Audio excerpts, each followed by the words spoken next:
Hello friends, welcome to my YouTube channel.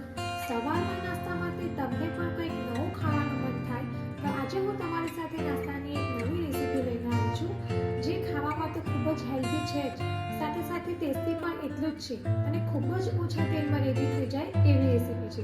તો તમે પણ રોજ એકનો એક નાસ્તો ખાઈને કંટાળી ગયા હોય તો આજે હું તમારી સાથે લઈને આવી છું વેજ બેસન ટોસ્ટ સેન્ડવિચ, અને જે માત્ર 10 જ મિનિટમાં રેડી થઈ જાય છે.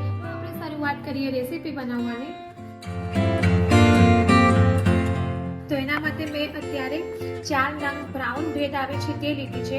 ત્યાર પછી મોઝરેલા ચીઝ છે, ત્યાર પછી પનીર છે, ત્યાર પછી કેપ્સિકમ છે, બોઇલ મકાઈ છે, ત્યાર પછી ઓનિયન છે, ત્યાર પછી રેડ ચીલી ફ્લેક્સ છે, ઓરેગાનો છે, સોલ્ટ છે, ચાટ મસાલો છે, સફેદ તલ છે, અજમો છે, ધાણા જીરું પાવડર છે, હળદર પાવડર છે. ત્યાર પછી મેં ગ્રીન ચટણી બનાવી છે, જેમાં મેં લીલા કોથમીર લીધા છે, ગ્રીન મરચાં લીધા છે, આદુનો નાનો ટુકડો લીધો હતો, સિંગદાણા લીધા હતા, લીંબુનો રસ લીધો હતો અને ખાંડ નાખીને મેં એને ક્રશ કરી લીધી છે. ત્યાર પછી મેં બેસન લીધું છે, 1 બાઉલ બેસન લીધો છે. ત્યાર પછી દહીં છે. તો ચાલો આપણે શરૂઆત કરીએ વેજ સ્ટફ ઓમલેટ બનાવવાની. તો સૌથી પહેલાં આપણે સ્ટફિંગ બનાવીશું. તો એના માટે એક બાઉલમાં આપણે આ જે પનીર છે એને આ રીતે છીણી લઈશું.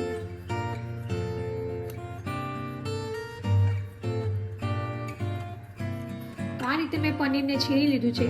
ત્યાર પછી આપણે તેમાં મોઝરેલા ચીઝ એડ કરીશું. તમે પ્રોસેસ ચીઝ પણ એડ કરી શકો છો. ત્યાર પછી આપણે કેપ્સિકમ એડ કરીશું. આ જે મકાઈ છે બોઇલ તે એડ કરીશું.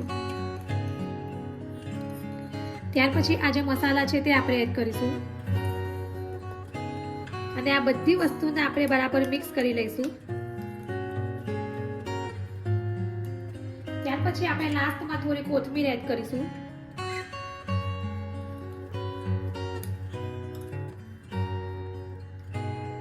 તો આપણું સેન્ડવિચ માટેનું સ્ટફિંગ રેડી છે. ત્યાર પછી હવે આપણે ચણાના લોટનું બેટર બનાવીશું. તો હવે આપણે સેન્ડવિચ બનાવવા માટે બેટર બનાવીશું. તો એના માટે મેં અત્યારે 1 બાઉલ ચણાનો લોટ લીધો છે. ત્યાર પછી આપણે તેમાં અડધો કપ દહીં એડ કરીશું.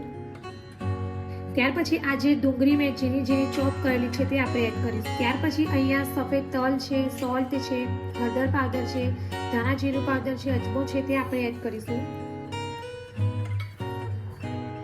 ત્યાર પછી હવે આપણે થોડી કોથમીર એડ કરીશું અને હવે આપણે અડધો કપ પાણી એડ કરીને બેટર બનાવી લઈશું.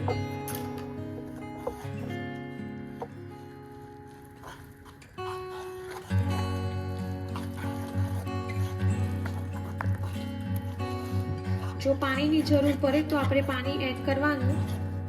તો અત્યારે પાણીની જરૂર નથી. તો અડધો કપ મેં દહીં લીધું હતું અને અડધો કપ મેં પાણી એડ કર્યું છે. તો આ રીતે આપણે સેન્ડવિચ માટેનું બેટર રેડી કરી લીધું છે.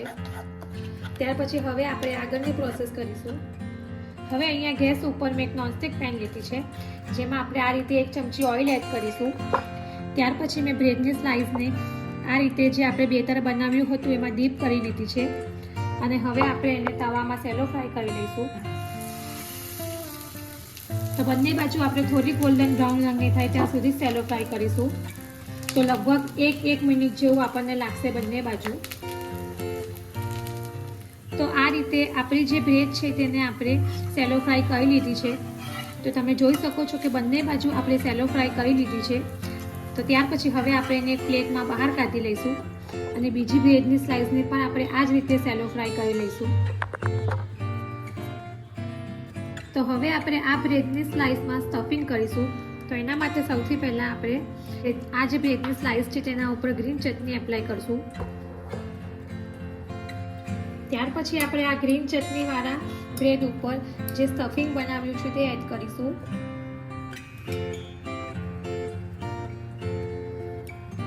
તો આ રીતે આપણે સ્ટફિંગ બ્રેડ ઉપર એડ કરી દીધું છે. ત્યાર પછી બીજી સ્લાઇસ લઈશું અને આ રીતે આપણે એડ કરીશું. અને હવે આપણે 1 થી 2 મિનિટ માટે આને શેકી લઈશું. તો હવે આપણે નોનસ્ટિક પેનમાં 1 ચમચી ઓઇલ એડ કરીશું. ત્યાર પછી આપણે જે આ સ્ટફ કરેલી સેન્ડવિચ છે તે એડ કરીશું. અને આપણે બંને બાજુ 1 થી 2 મિનિટ માટે એને શેકી લઈશું. તો હવે 1 મિનિટ પછી આપણી જે આ સેન્ડવિચ છે ને આપણે બીજી બાજુ ફેરવીને શેકી લઈશું.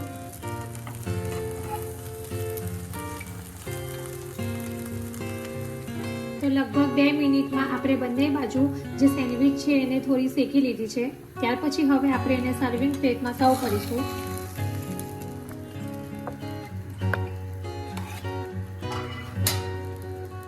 તો હવે આપણે સેન્ડવિચને કટ કરીશું. તો આ રીતે આપણે સેન્ડવિચને કટ કરી લીધી છે. ત્યાર પછી હવે આપણે એને સર્વિંગ પ્લેટમાં સર્વ કરીશું. તો રેડી છે આપણી ગરમા ગરમ એવી વેજ બેસન ટોસ્ટ સેન્ડવિચ, જેને તમે વેજ સ્ટફ ઓમલેટ પણ કહી શકો છો. અને તમે તેને ટોમેટો કેચઅપ કે ગ્રીન ચટણી સાથે પણ સર્વ કરી શકો છો. અને તમે આ રેસીપી બનાવીને બાળકોને લંચ બોક્સમાં પણ આપી શકો છો. તો સવારના નાસ્તામાં તમારે કંઈક નવું હેલ્ધી એવું ખાવું હોય તો આ રેસીપી એકવાર જરૂરથી ટ્રાય કરજો. અને આ રેસીપી એવી છે કે જે ખૂબ જ ઓછા તેલમાં બની જાય એવી છે. તો એકવાર જરૂરથી ટ્રાય કરજો અને કમેન્ટ બોક્સમાં મને જણાવજો કે તમને મારી આ રેસીપી કેવી લાગી છે. જો તમને મારી આ વેજ સ્ટફ ઓમલેટની રેસીપી પસંદ આવી હોય તો મારી ચેનલને લાઈક અને શેર જરૂરથી કરજો. અને આવી જ બીજી નવી નવી રેસીપીઓ જાણવા માટે મારી ચેનલને સબસ્ક્રાઇબ કરવાનો ભૂલતા નહીં. તો ફરી પાછા આવા જ નવા વિડીયો સાથે મળીશું. ત્યાં સુધી bye bye and thank you for watching my video.